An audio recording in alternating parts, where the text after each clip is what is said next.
I'm back again. This is my cancer update number 2. This is going on Facebook and also YouTube. I have some YouTube followers that aren't on my Facebook and vice versa. So this is the best way to get everybody knows my situation. This week has been one hell of a roller coaster ride.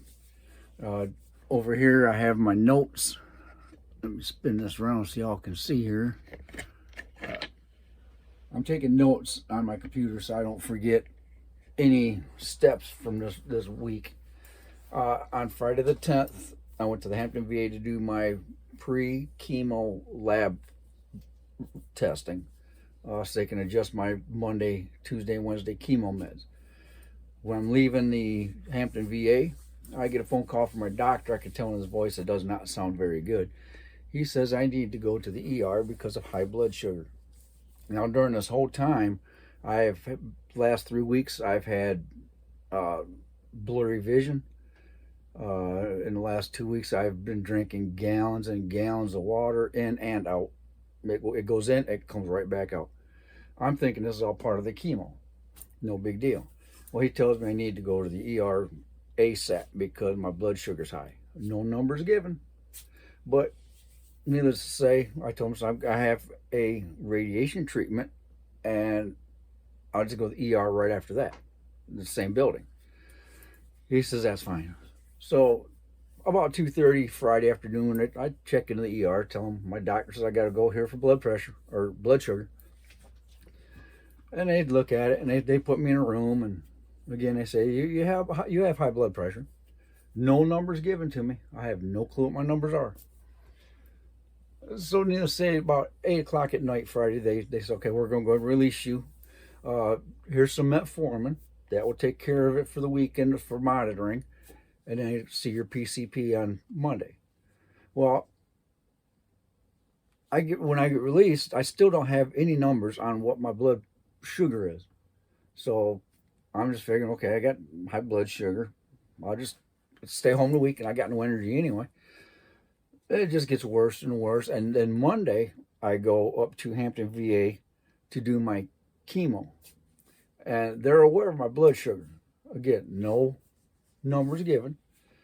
The oncologist couldn't get a hold of my PCP, couldn't get a hold of the nurse. They never return phone calls. So the oncologist says, we're going to go ahead and do the chemo as normal, and we'll see what's going on with your blood sugar. I do the chemo. I come back home.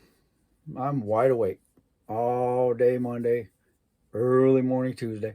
I couldn't sleep. Drinking water, going to the bathroom. I'm sitting like literally 2 feet from the TV. I can't see the TV. It's blurry. Still thinking this is all part of the radiation or the chemo.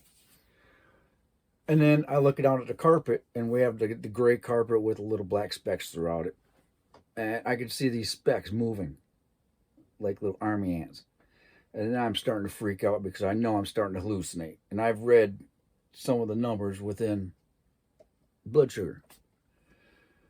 So I was like, well, it's high, 600. Time to go to the ER. So I wake my wife up and my son up, and I told him, someone's got to take me to the ER. I told him what's going on. So at 2:30 Tuesday morning, Brian takes me in the ER. I tell him I'm here. I'm starting to hallucinate in the ER waiting room at this hospital. I'm seeing 4, 5, 6-inch cockroaches everywhere. I'm starting to freak out. And meantime, I'm still guzzling water. They come in. They do my initial admittance. They take my blood sugar, and I'm not joking. Within 3 minutes, I was shoved on a bed and into a room. And they started pumping double bags of insulin in me at 2:30 in the morning. Some of you may not understand blood sugar. I'm still learning all this stuff. I've never been diabetic. People in my family have, but I've never really followed up on it. But I know the average for a male is about 120 and 150-ish area. I'm not joking. I'm not doing a typo. I'm not doing a verbal mistake. My blood sugar was 1,103 when I got admitted. That is beyond the comatose. It's beyond the comatose death stage. I mean, certain people, it affects certain people different ways. Luckily, it didn't affect me that far. but I was in a bad hallucination stage, and they could not believe I actually walked in the emergency room. So Monday, I'm looking at my computer at the same time, make sure I don't forget. So they pump my numbers in. It was 11:03, and then they're pumping so hard and so fast of insulin that it got down to 580 within 6 hours, 7 hours. It got down that far. Still way too high. They started tapering off the insulin down to one bag, and then whatever other drugs they put in me. Of course, you got the fluid insulin. And there was another little bag. I don't know what it was, but the numbers kept slowly dropping, and then they got down safe enough where my radiation was still in the same hospital. So next thing I know, they said, okay, we're going to take you down to your radiation treatment. So they put me in this first one was a bed. They rolled me down in a bed, rolled me on a machine, did my radiation, another 10-minute treatment. Came back up to the room, and they kept monitoring, and it kept going down every day. Excuse me. So Tuesday and Wednesday while in the hospital, I completed my radiation. I had one treatment on Monday, doubled up on Tuesday, and that completed my cycle of radiation. Now I am scheduled to go back next month for a consult with the radiologist to possibly look into preventative brain radiation treatment for the spreading of the cancer. Hopefully there's been no spread. There's been no sign of spreading in any of the scans I've done. It's just this one general area. But they want to possibly do a preventative brain scan radiation. There's nothing that's high numbers. I'm still going to look into it just for my curiosity. But as for the targeted radiation for this cancer, I'm technically done with this cycle of radiation. We will see what happens after my chemo is done. I still have, with the situation, the chemo I did Monday, they canceled Tuesday and Wednesday, so Monday coming up, I have a consult with my PCP, my oncologist, hopefully the diabetics, get a team together, figure out how am I going to do my chemo, because all of these situations came from steroids. There were steroids in the chemo meds. And they kept asking me, have you taken steroids? Like, no, I haven't taken any steroids. I don't know there's steroids in anything. And come find out there were steroids in there. It was elevating my blood sugar. And since I've never, quote unquote, taken steroids, they never really looked into it. But steroids are in the chemo meds. And that is what shot that blood sugar through the roof. Now I am on a full-blown insulin regimen.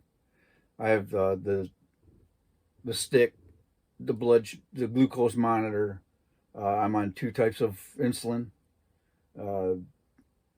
So I'm keeping it normal. So I'm keeping it down to where I am more comfortable with the numbers. I know that we still have a long way to go to get down to normal, but it is steadily declining, which is the main thing. But that is what has been going on this last 2 weeks or so since my last update video for you. But again, this last week and a half has been a roller coaster of a ride. Blood sugar, hospital visits, insulin. Now it's a whole new lifestyle because I've completed, it's a give and take now. I've completed my scheduled radiation. Okay, we'll give that. Now you don't have to do that. Now we're going to give you blood sugar to worry about. So now I have blood sugar to maintain and control. So right now, my situation is I still have 3 more cycles of chemo, a new regimen of insulin, unknown status of future radiation. That's the medical part. Physical part, I am back to where I was before my update, previous update. My vision is back to normal. Thank you for that one. So I got the good vision. I'm still active as much as I can be. Still got the tired stages dealing with the chemo. The radiation really didn't do much with the chemo. I've had no nausea. I haven't thrown up. I have no radiation burns. Just the loss of hair, which is no big deal. But again, that is my situation. I just want to let everybody out there know. I'm still going good. I appreciate the thoughts and prayers are very helpful at this time. I don't like asking for help. I've always been the kind where if you need help, I'm there to help you. It is very hard to ask for help. There's been no income since November for me. My bills are at the border point. They're still working with me as to how to work my payment, or they're still working with me as to how to keep my current bills without going in default. I'm not going into the bills I have. That's not very tremendous because living with my son for free, that really helps. My main goal, and I'm going to spin my camera to my computer real quick. And this is the part that I'm asking for.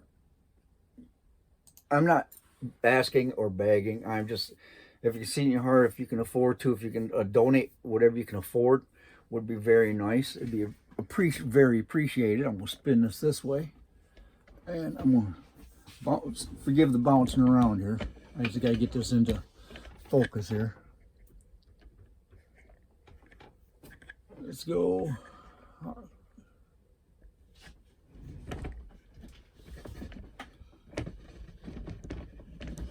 Here we go. I can zoom in later. And I believe I can reverse this silly thing too. Well, I can edit, I can flip it around as well. But I do have three forms of donations, if you will. The first one is Cash App. My Cash App name is $Ocean Patriot. And then I have a Venmo. Not very many people use Venmo. I used it once when I was doing a delivery, and that's how they tipped me. So I kept my Venmo. And that is @Daniel-Kelly-156. And then I designed a t-shirt for a fundraiser I talked about in my last video. It's a cancer family that does fundraising free for cancer patients. I designed a t-shirt on there. We have 4 colors to pick from. This is a timed fundraiser. They give me 3 weeks for the fundraiser. So this fundraiser will end April 3rd. I'm going to keep this here so you can write down this link. It's https://bit.ly/4DANK. If you type that in the browser, that will go directly to my fundraiser. There's t-shirts, hoodies, youth shirts. That's available. But again, these are the 3 ways I'm asking for assistance if you can afford, if you're willing to do it. I'm not going to beg or ask anybody to go beyond their means, as everybody knows what the economy is right now. But a lot of the cash any funds I do raise is mainly going to go to gas cards, as the VA is about 35-40 minutes. It could be up to 2 hours, depends on the tunnel traffic here in Norfolk. It's going to go to gas. Luckily, all my prescriptions are covered through the VA. I just have co-pays I have to catch up on. It'll be going to that. It'd be going to any specialty foods that I normally don't carry in the house. I'm still working on my diabetic situation. And also current and future bills that I have to keep everything up and afloat. I'm not here to make a ton of money off of anybody. I'm just here to see if anyone was able to donate just to help make this situation a little bit easier to get through this. Again, I think I've had that on there long enough. Okay, now I'm back. And that's the situation. Everything is still looking upwards. I still feel optimistic on all of this stuff. And those that have texted me, messaged me, emailed me, called me, stopped by to visit, I appreciate it very much. It is very helpful with the support. But just keep the prayers and supports coming. And then I appreciate the love all of you. And in the near future, I will set up a video number 3 once this situation current gets resolved and we move forward from there. As my video ends, I would again like to express my appreciation to you for taking time out of your day to watch my videos.